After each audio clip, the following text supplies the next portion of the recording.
Pahalgam ఉగ్రదాడికి counter గా సైన్యం operations ను వేగవంతం చేసింది. కుల్గామ్ లో ఉగ్రవాదుల శిబిరాన్ని ఆర్మీ ధ్వంసం చేసింది. పహల్గామ్ దాడికి టెర్రరిస్టులు ముందే రెక్కీ చేసినట్లు ఎన్ఐఏకి కీలక ఆధారాలు లభించాయి. లష్కర్ టెర్రరిస్టులు మరోసారి దాడి చేసే అవకాశం ఉందని నిఘా వర్గాలు హెచ్చరించడంతో హై అలర్ట్ జారీ చేశారు.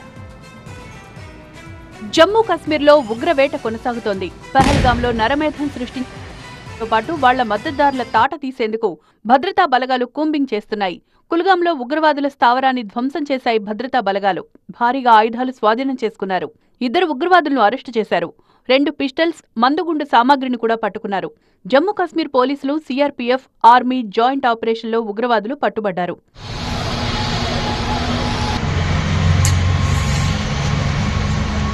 పహల్గామ్ ఉగ్రదాడికి ముందే ఉగ్రవాదులు రెక్కి నిర్వహించినట్టు అనుమానాలు మరింత బలపడుతున్నాయి. టూరిస్టుల వీడియోలు దర్యాప్తునకు కీలక ఆధారంగా మారాయి. తన కుమార్తె డాన్స్ వీడియోలో 2 అనుమానితులను గుర్తించారు మహారాష్ట్రకు చెందిన టూరిస్టు శ్రీజిత్. బైసరన్ లోయలో 2 అనుమానితుల కదలికలు వీడియోలో రికార్డయ్యాయి. ఈ వీడియో ఆధారంగా ఎన్ఐఏ దర్యాప్తు చేస్తోంది. పహల్గామ్ ఉగ్రదాడి తర్వాత మరోసారి జమ్మూ కశ్మీర్లో టెర్రరిస్టులు దాడులకు పాల్పడే అవకాశం ఉందని నిఘా వర్గాలు హై అలర్ట్ జారీ చేశాయి. లష్కర్ ఉగ్రవాదులు దాడులకు తెగబడే అవకాశం ఉందని హెచ్చరించారు. పర్యాటక స్థలాల్లో భద్రతను పెంచాలని సూచించారు. టార్గెట్ కిల్లింగ్స్ కు పాల్పడే అవకాశం ఉందని హెచ్చరించారు. టూరిస్టు కేంద్రాలు ఉగ్రవాదుల హిట్ లిస్టులో ఉన్నట్లు గుర్తించారు. దక్షిణ కశ్మీర్లో ఎక్కువగా దాడులకు పాల్పడే అవకాశం ఉందని హెచ్చరించారు.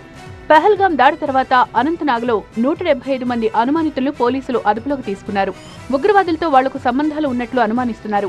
ఆర్మీ చీఫ్ ఉపేంద్ర ద్వివేది రక్షణ శాఖ మంత్రి రాజ్నాథ్ సింగ్ తో భేటీ అయ్యారు. కశ్మీర్లో తాజా పరిస్థితిని వివరించారు.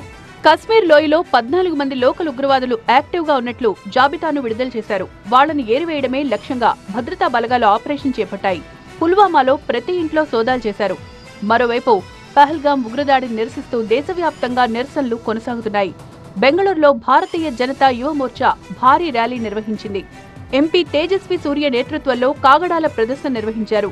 పాకిస్తాన్పై కేంద్రం ఇప్పటికే దౌత్యపరమైన యుద్ధాన్ని ప్రకటించింది.